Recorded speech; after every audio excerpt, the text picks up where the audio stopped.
uncoordinated today. I know. I did choose this shirt specifically because I knew I was coming to your white pretty studio, and I wanted to not be too bold in here or anything. I wanted If we shot in that corner, we could have done dark colours over there, but white over here, right? Yeah.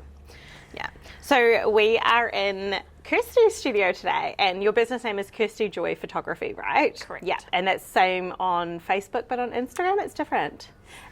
K Joy Photo. Okay, Yes. so that's where everyone can find you when they want to go follow you and see all your inspiring pictures after this. So can you first off tell everyone how long you've been doing this for and what genres you shoot?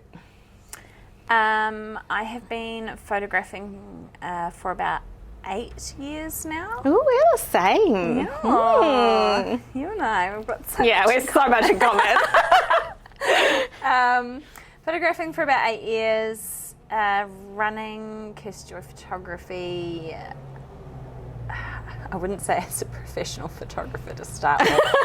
I was wanting to be a professional photographer. You started your journey 8 years ago, right? Is that how we word it? Pretty much. We learn as we shoot. Yes.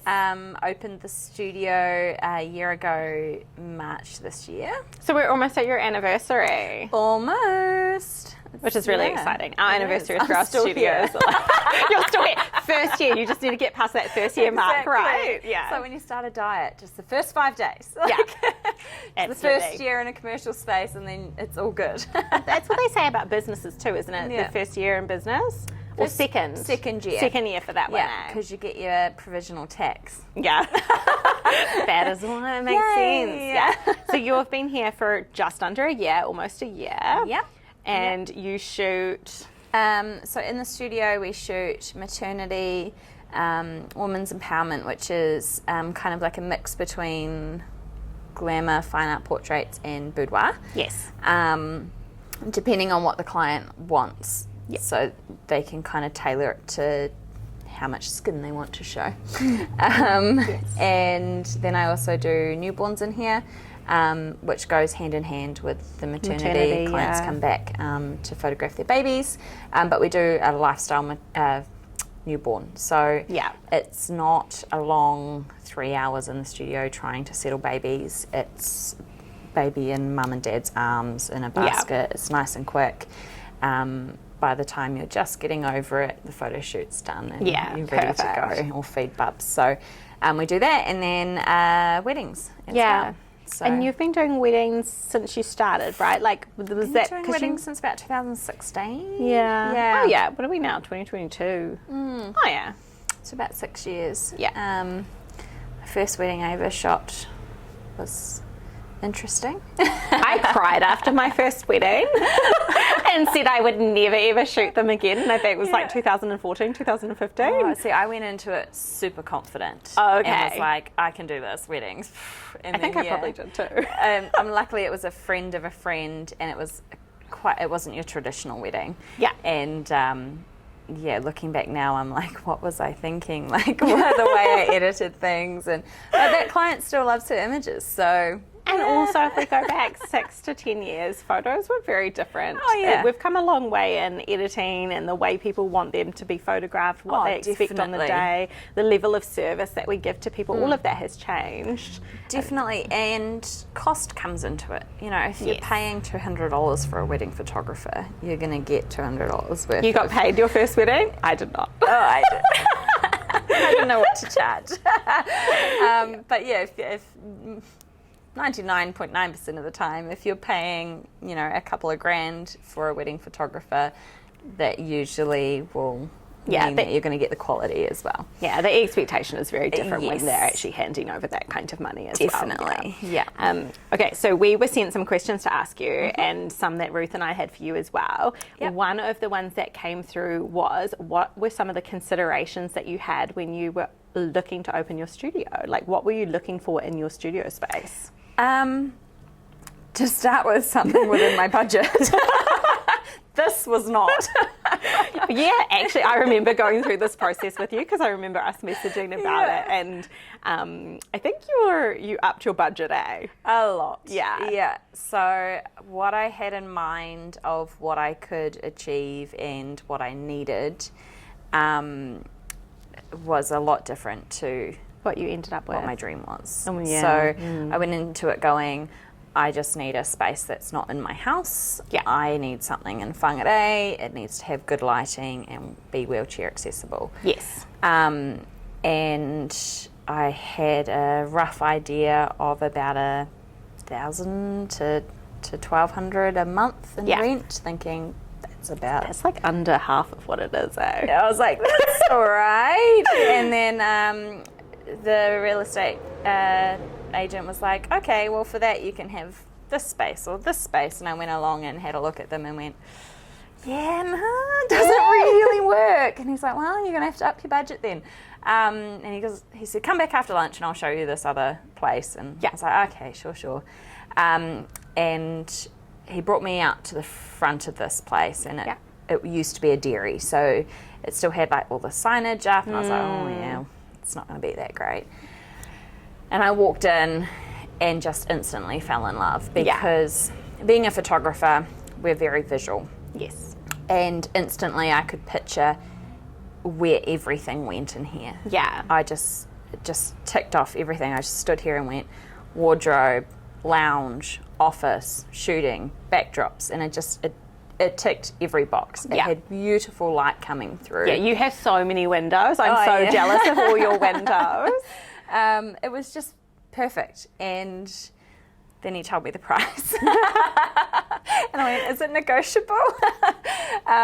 So managed to wiggle it down, I think only $100 less a month, but we're paying just under $2,000 a month for this place. Oh yeah, so you are a bit less than my one. Yeah. How many square feet is this one? Just under 80. Oh yeah, it's a little bit smaller too. Yeah. Tiny bit. But it's handy having the mezzanine up there so I can kind of keep my office away just like yours. Yeah. So the whole bottom level is all for the client. Yeah. You know, they can go wherever they want down here and explore. It's all which for is them. really good, eh? Because you don't have them walking like into your computer space where you've left like 5 hard drives plugged into the computer or something like that. Goodbye, everyone's photos. Yeah. So no, it was perfect. I just went, okay, and I went home with this piece of paper and I said to my husband, I'm like, found my studio, but and I slept on it because he always says just sleep on it, think about it, because I'm very spontaneous, and I seem to kind of do things. I'm like, that feels right, let's do it, as opposed to going, I should probably think about that and all the pros and the cons. And do you think that impulse to just like jump onto these new things or like to just get things done has actually helped you a lot in building your business though? Yes and no. So I'm impulsive, but I still have that risk factor. Okay. So there's still like a red light that comes on in my brain and goes, think about that a little bit more, or ooh, do you really think that's a good idea, Kirsty? Like, you've got to build you out next month. You don't need another chair for the studio. But it's also really good because I guess being spontaneous and being impulsive when it comes to taking a calculated risk is good, because then you're not kind of hiding behind red flags. You're going, no, if I kind of push past that, and if I try, then I could succeed, rather than thinking, but I might fail. Yeah. But this could go wrong and that could go wrong and my whole world could crumble. How do you know that that's going to happen unless it's pushing yourself out of your comfort zone, right? 100%. Coming into signing the lease for this place, and I was like, oh my gosh, now I've got to deck it out. And I was like, oh, that won't cost too much. And I wrote a rough budget, and then I'm like, oh my gosh, I need more money. That didn't cut it. I need more because I want to do this and I want to do that. And I remember that process. Oh yeah. You had your 5 like main spends that you were going to spend your money on like in the studio, and then every little thing added up so fast. Yes. I'm so grateful I have friends in the flooring industry. Yeah. That cut me a good deal on carpeting and things, because that was a biggie in here, was carpeting. Apart from this is all polished concrete, but all the outside stuff. Yeah. But you've I go off track.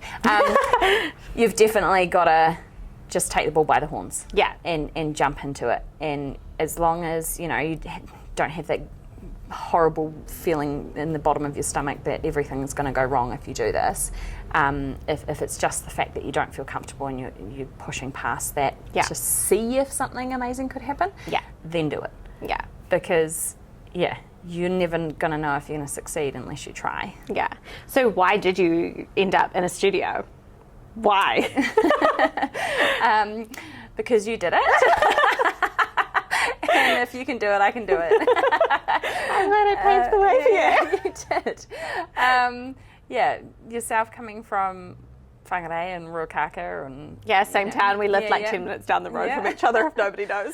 And we both had studios in our house, and then you went off and did it, and you survived through the first year of COVID, and I opened this in the second year of COVID. Yeah, we were really great in jumping on the bandwagon.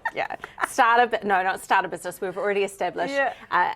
Open a studio during a pandemic. Yeah, great time. It's basically I mean, if your studio can survive through a pandemic, you're set up. Yeah, you're good. Yeah, well, we find in 2 years whatever else when comes it ends. your way, you're all good. Yeah, and I think that's a really cool thing is no matter what we all go through in life, photos are still going to have value. Yes. If there's a pandemic or a war or, we lose the studio, anything like that, photos are still going to be there. Yeah. You can still grab your camera and go somewhere and take a photo, and it's going to be a memory. It's got value. It's irreplaceable. Then photos are never going to disappear. It's not a luxury item. Yes. It's a need. Yeah. And I know... Oh, sorry, I cut you off there. That was so rude of me, Kirsty. Where you go? I'm just so excited to ask you all these questions. So I know a big part of your brand is actually boudoir and empowerment shoots, and you're really changing women's lives with that. And I guess your marketing for that is a little bit out of the box in comparison to a lot of other businesses, and not just photography businesses, but businesses in general in New Zealand. I know we've both done lots of education from photography educators overseas, Super Ice Education. Do you want to share a little golden nugget or something from that? So something different that we kind of do. Well, that you do. Yeah. I haven't been. I do it as well. But you're the one being interviewed today. Because I know that you've got a Facebook group, and you do a magazine which goes into other business places and things like that. That serves your clients, but it also brings in your clients too. Yeah, of course.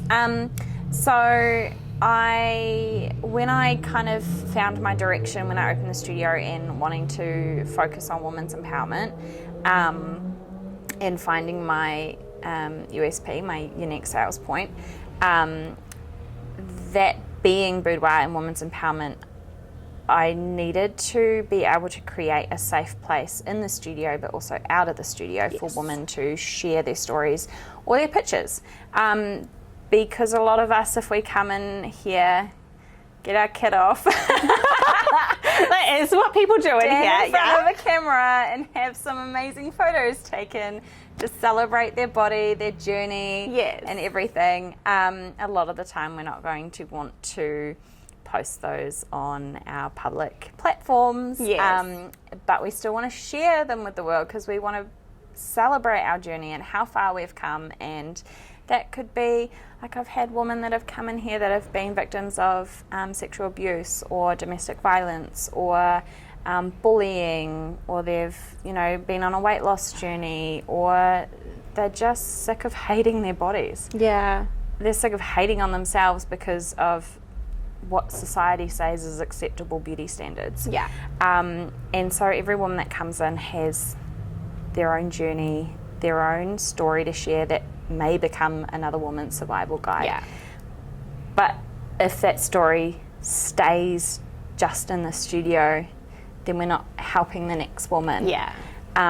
So I had to figure out how the hell we would manage that, but still keep this safe environment for the woman. Yes.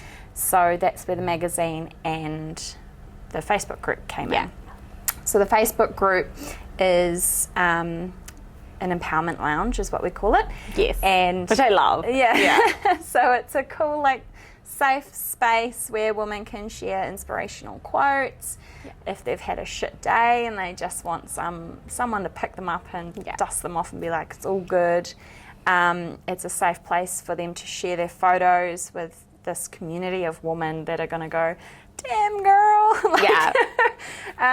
Or if I've got a client that's like really scared about her photo shoot because it's such a big thing for her to do, then we can, put something in the group and say, come on girls, give this woman some encouragement. Yeah. And the messages that flow in are so beautiful. So being able to create that space just gave women that extra, I guess, platform to share stories and feel empowered and share that. And it's just this amazing community of women in there, and it's fantastic. And so then from that we created the This Is Me campaign, which is the magazine, for women that wanted to share their story a little bit further to help another woman. So the whole idea is that by sharing your story, you empower the next woman to not feel alone, to eliminate stigma, and to be able to use their story as a survival guide. Yeah. There might be a woman out there that's going, oh my gosh, what I'm going through is so embarrassing. No one else has ever been through it before. How do I even start a conversation and tell somebody that I'm going through this? Yeah. And then they might read a story in the magazine and go, oh wow, she went through something so similar and she's told the world about it. Yeah. And that could be all they need to set something in motion to heal and to feel amazing in their own skin. So women can either choose to be a part of the This Is Me campaign, which we run each year, or they can just do an empowerment shoot. Yeah, so you've got options for both, whether they're wanting their story told or they just need... Or they just want coming into the studio and having that experience. And I mean, it's an experience. That's it is an experience. It's not just photos. Yeah. So, they come in and I get the privilege of watching them transform in front of the camera. Yeah. And just walk out of the studio with their head held high, a spring in their step, a smile on their face. And then you share their sneak peeks with them, and it's, a lot of the time you hear them go, you're a magician. I'm like, no, I'm not. That is you. Like, I've hardly touched it. Like, that is you. Yeah. And I think for them, that's really, they're like, oh, wow, like seeing yourself through someone else's eyes is so eye-opening. Yes. Because we're so used to standing in front of the mirror and putting ourselves down and hearing the negative. But to be able to see yourself through someone else's eyes and be told all these amazing things, you start believing it. Yeah. And that little seed is what, can grow this confidence within a woman. I do love, you have this quote that you've talked about privately with me about a flower, which, can you remember what it is? So when a flower doesn't bloom, you don't blame the flower. Yeah. You blame the environment. Yeah. So it's about changing the environment, right? 100%. So... And that's what you've done. You've created this environment where they can. Made this environment here and online so that they can bloom. Yeah. As opposed to everything harsh that's going on, they have this little escape that they can feel amazing. And it's really cool to be a part of someone's journey in the right direction. Yes. Yeah. But we've also got an open door policy as well. So if somebody, even if they don't really feel like booking a photo shoot, but they need a safe space to just come and, you know, it might be that they just want to talk about photos or, you know, have a coffee, you know, just knock on the door or flick us a Facebook message. We'll add you to the group as well, so you've got that community of women. It goes further than just photos. You know, we've created this beautiful community, and I think that stems from my studies in psychology and wanting to create that space and have it be non-judgmental. A lot of people can say, oh, you know, I don't judge, you know, tell me anything, I don't judge. But I think when you start to study psychology and you really break down everything about the way people work and think and why, it really does make you step back and go, hang on. 1 second there, please. This is why they, you know, they don't feel confident with that. Or and same like in the studio, because we do have a lot of ladies that have been victims of abuse or sexual assault, and they're wanting to reclaim their bodies. Is the word that they use a lot, is I want to reclaim my body. I want my body to be mine again. And the boudoir photography is kind of a step in that direction, and we talk the whole way through. There's no awkward silence. We're just talking about journeys and stories the whole way. But I'm very cautious, and I always ask, you know, can I fix your hair? Can I touch your dress there? Can I, you know, fix this, fix that? Because you don't know what their journey is to get to where they are here in front of you. There's a lot that goes into what you do for these people, and I imagine that this could even potentially take a toll on you, because if you're spending the day and you've got to give them all of your energy and you're lifting them up, and then you've got to go home and you've got boys, like you've got your 2 little boys and your husband. So do you have a way that you balance it? And because you've got weddings, you've got the studio, very in-depth things. Do you balance it well, Kirsty? I think mine's kind of like this, but you know, I'm becoming more aware of when I'm heading towards burnout. So I myself, in the end of 2019, start of 2020, I was diagnosed with depression and anxiety due to my own traumas of losing babies and cancer scares and lots of other things that just kind of all stacked up. Stop making me cry. And 2019 and the start of 2020 was probably one of the hardest years I've ever been through. It was a turning point in my life, and being diagnosed, the first kind of thing I thought was the whole stigma around it, and went, you know, no, I'm not, you know, and I look back and think of the person I was when I got diagnosed and my behaviour leading up to that, and I was embarrassed with who I was. I was embarrassed with my behaviour, because it was the depression and the anxiety that had taken over. So being diagnosed actually helped me understand the way everything was working in my brain, and from that I started to look into everything a bit more, and obviously the meds help balance all your chemistry in your brain, and it was at that point that I really realised, you know, okay, if I'm going to go in the direction I'm going with helping somebody else, I need to help myself first and get myself sorted. And I say with every woman that I photograph that I grow with them, because I 100% do. I learned with them, and we teach each other so much, and I've learned so much from my clients because they have the most amazing stories. But the biggest thing is being able to separate their emotions and what's attached with them, and what emotions are actually mine when I walk out the door. I guess being an empathetic person, I tend to take on everyone's emotions, and that will drain me really fast. So with my journey with mental health, it was a big thing learning to leave things at the door and not bring them home, which is hard because I also work with heartfelt. So you do. We get called out to the hospital when babies have passed away, to photograph the babies for their parents, so that they've got memories. And so I guess that also helped me learn that, you've got to really separate home life, work life, and where the emotions are coming from. So yeah, empowerment shoots are very draining. That's why I only do one a day. Yeah. Because I want to be able to give 110% of myself to that person because they need it. Yes. And be able to walk out of the studio knowing that any emotion that I felt during that session, I've got to kind of leave it with that session to be able to be available, mentally available for my family at home, for the next client that I'm planning that's coming through the doors who I'm emailing that night. And so yeah, I think looking after yourself as a business owner is a huge deal. You have to take that time. Yes, you do. Yes, Kirsty, listen to your own words. You really do have to take that time to defrag, as I like to say, and fill your bucket again. And bless my beautiful son, he says to me sometimes now if I get too cranky or too tired, he goes, "Have you filled your bucket, Mum?"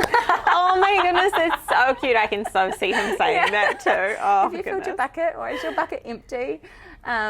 Because if I'm lacking sleep or but it's really handy in summer because my go-to, like if I've just been editing till midnight and then I'm up at 6 and I'm editing again, come 1 o'clock if it's a sunny day, I'm down at the beach for an hour, and that's all I might need that whole week to recharge my batteries.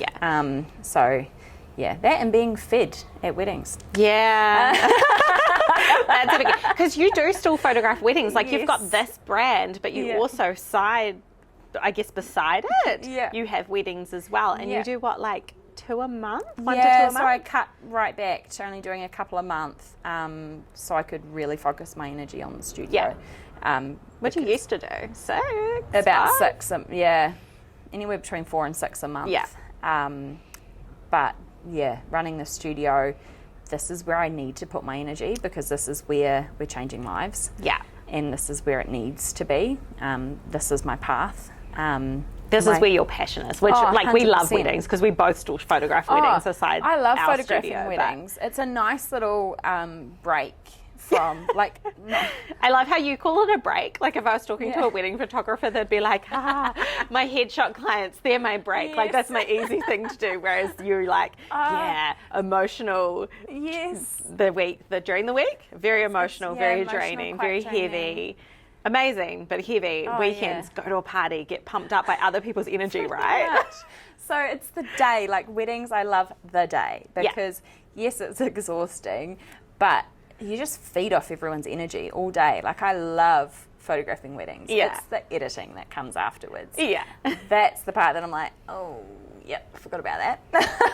But you've got some staff, right? Like you have taken on some employees. So you have your mum working for you, but you've also got a retoucher too, right? You've got a second team member. Yes.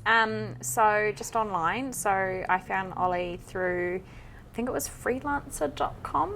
Okay. Which I found out website, right? Yeah, which I found out about when I was working an office job and we needed to contract in someone to do some web design stuff for us. And you put an ad out and then everyone around the world applies for it who thinks they can do the job.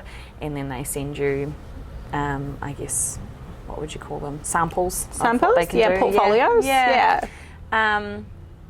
And Ollie reached out through Instagram, I think it was. He must have seen the ad or seen another friend who saw the ad or something. But he was the first one that I kind of gelled with. I just felt this, I know I'm quite big on vibes and just felt like that we just meshed well together and he just totally got what I wanted from a retoucher and he was just really easy to communicate with, and I sent him some work to kind of get an idea of what he could do and he sent it back and I went, perfect. Cool. And now we've got this great little relationship going between us, and he just checks in every once in a while if I haven't sent him work in a week and can I help? And I'll be like, actually you can do these ones for me, and just take some weight off my shoulders, especially when I'm backlogged and I want to get clients' galleries out to them in a nice amount of time. Or I've got someone with a deadline, you know, say they've got a wedding coming up and they want their boudoir album to give to their husband on their wedding day, and I might be squished with a time frame. To be able to give them to him is really handy. So I'll do all the adjustments with colours and toning to make them look like my style. I'll send them to Ollie. He'll do the skin retouching and beauty edit, send it back. I put my final touch on it, which doesn't take long at all, like a minute, 2 minutes of photo, and then we're ready to deliver. So having a contractor is just amazing, and because they're not on payroll, you don't have to worry a week that you don't have work for them. Still paying them. So it's like I guess a stepping stone into hiring an actual staff member who's on the books. Where the contractors, you can send them work if you have it, but you don't have to send them work. It's not. I think it's also one. It could be a stepping stone if you wanted to go down that direction, and you know, as you grow your business. But I also think it's just a really smart business idea and planning, because then as you have those lulls in your business, financially, it's very beneficial to have a contractor opposed to a full-time or part-time employee. Similar to casual.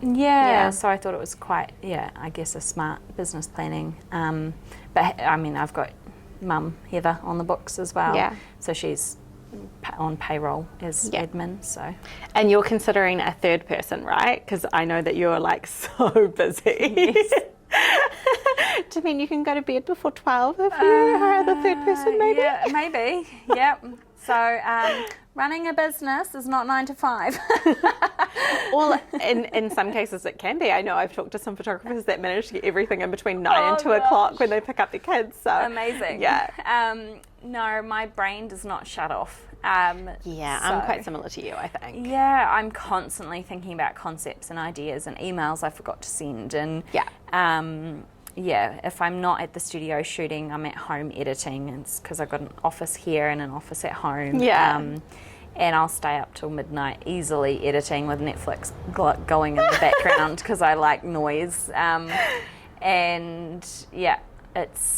then I'm up early the next morning getting kids to school and coming back into the studio. So I went into this with an idea that, you know, it'll be great and I'll knock off at 2. I'll go back to Ruakaka, pick up the boys, and then I'll have the afternoon with them. I'll cook dinner, I'll go to bed at a reasonable time. It'll be fantastic. Did not turn out that way.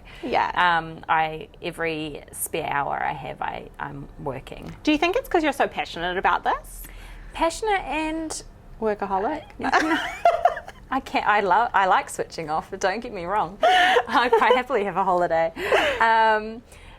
No, I think when you do something you love, you don't really work a day in your life, you know, and having that passion and that love for something is what drives my whole business. And so editing at night when the kids are in bed, I would rather do than watch a movie on the couch. Editing's actually more relaxing to me because I'm completing something, so I'm taking a weight off my shoulders, but I'm also doing what I love doing. So it's a win-win for me, but probably should stop maybe about 10 o'clock, not midnight. Maybe. Just maybe. Your kids the kind of kids that wake you up at 6 as well. Oh, no, they're getting more independent now, which is good. But our bedroom's right next to the kitchen, so if they're up early making breakfast, you do wake up regardless. You hear it. Okay, so before we wrap up, there are some questions that we were sent in for you that we've kind of gone over quite a few of them as we've just been chatting, but I know a little bit about you and your business and stuff like that, so I know that you have already renovated your studio since you've had it. Yes. You've changed some things in here. So if you were to change anything more, or you were to go for another studio space, like move somewhere else, what would be your like non-negotiables in a new space? A toilet. Mine is a kitchen. I want a kitchen. I have a toilet though. So. I've got a kitchen. I don't have a toilet. Oh, I'm so jealous. My sink is so tiny. No, I've got a nice little kitchen space, but no toilet, and that's the one downfall. Like, this is a beautiful big space, and I've actually had clients mid-shoot be like, oh, I just need to go to the loo, and they've like walked through into the like wardrobe area and gone, where's your toilet? And I'm like, out into the mall. Yeah. So I think, if I was to upgrade, a slightly bigger space, I'm actually quite comfortable with how big this is. Like even you have a different shape to mine, but I still want a bigger one too. It flows quite nicely. Yeah. I do love the way everything is here. I'd maybe just 10, 15 square meters more. Yeah. But a toilet would be the one reason I would move, and cheaper rent. That would be great. But it's probably not going to happen. And you put a window, like we're looking at in the direction of the camera, but really we're actually looking at this interior window that you put into here. Why? So anyone that takes over the studio after I leave will be very confused as to why there's a window in the middle of a wall in the studio. So I like it. I dig it. It's cool. Oh yeah, I really wanted to create a space for boudoir photos that was different, rather than just shooting straight to a wall or backdrops. I wanted to be able to shoot all different angles, but I also wanted to be able to make it really versatile by putting a window in. I can put the light behind the window and shoot the light through to make it look like they're in a room at home with the sunlight coming through. So the window just gives so much versatility to the space, and I can shoot all different angles. I can play with the light, making it kind of lower or higher, or add video light with different hues. So the window just adds so much variety and just makes it look like they're in a room in their house as opposed to in a studio against a wall. Bless my husband, he built that for me. I did the painting the week I came off my crutches. I don't think my surgeon would be so happy with me if I told him that. No, I don't think that Up and down he a ladder, would. painting a wall. But hubby did all the work and found the colonial window on Trade Me. Which I love. Like, that's such a beautiful window. You make the most awesome portraits with that. Thanks. So another question for you is, what is your must-have, cannot leave the studio without, or / shoot without, because we shoot in the studio, piece of gear or equipment or thing? Studio light with a massive umbrella. Yes, it is a big one. It's a big umbrella, just to filter that light, to make it so soft, and you can do so much. The bigger the light, you can do so much with it. That's a must-have in the studio. I absolutely love my light. I think it's 108. No. It looks a little bit bigger than mine, and I feel like mine's 170, so 180 diameter. Yeah. And the backdrop stand. Yeah. The wall-mounted backdrop roller for stand thing. Yeah, lifesaver, honestly. Having gone from work, doing portraits in your house or going into someone else's house and having to lug all your gear in and put up your backdrop stand with one bar and change your backdrops, to having them on the wall and with a pulley system is just a time saver. Yes, it's I agree. Amazing. Yeah. When I get commercial jobs and they say, "Oh, can you come and do it at our work?" I'm like, not really. My studio is located in the CBD. Please come to me. Pretty much. I'm like, everything's on the wall now. I don't want to be lugging gear around. So, I think they're my two main things. Everything else I could live without if I had to. I could still, but those are my two main things with taking portraits in here, I guess. Yeah. And my old skateboards. Thanks, Hayley. Oh, yeah. You and Sarah both copied my design. It was so brilliant. Which I totally copied off Pinterest or something. The little roller skating foam boards to bounce the light. They're brilliant. Or block light. Yeah. We may actually have to put a picture, because I don't think anyone's going to understand what we mean by this. I'll drag it across the camera and I'll just see this whiteboard. Your ones look slightly more sturdy than mine, but I mean, same. And all the fingerprints on them. Oh, I know, and they get squished in. Yeah, it's a good time. But you just edit that stuff out, it's fine. And a lot of people, clients, you'll be photographing them and you drag these boards around and they're like, "What are you doing?" Yeah, they're like, "Oh, you bounce the light," and they're like, still no idea what you're doing. Don't worry, it's going to look pretty. Yeah. Trust me, it'll be fun. It's going to be amazing. Don't even worry about it. They're super handy. Yeah, I agree. They're probably one of my faves too. Yeah. But, Do you have a golden nugget to finish on? Ooh. Oh, actually, yes, you are amazing because you just won a business award, right? Thanks. Yes, I did. Northland Business Excellence Awards, the micro business, which is 3 full-time employees or under. So yeah, just took out the category, which was, like I entered 3 years ago, having a studio in my house and didn't expect to get anywhere, and I didn't. But you got great feedback from that, right? Amazing feedback from the judges. I was in the right direction. I just I hadn't made the leaps and bounds that I needed to show a profitable business. But it was an awesome starting point. Yes. And so then I entered last year. So they only just called the winners out this year, but it was 2021.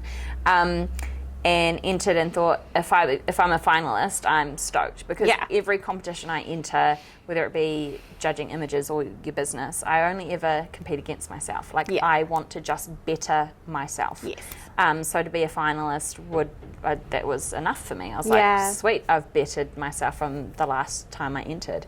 So when I got called up as a finalist, I was like, yes, made it, and didn't really think anything about winning. I was like, I'm stoked, made the finals. And then Friday morning I was lazing in bed and listening to the radio, and they said I'd won, and I was like, that how you found out?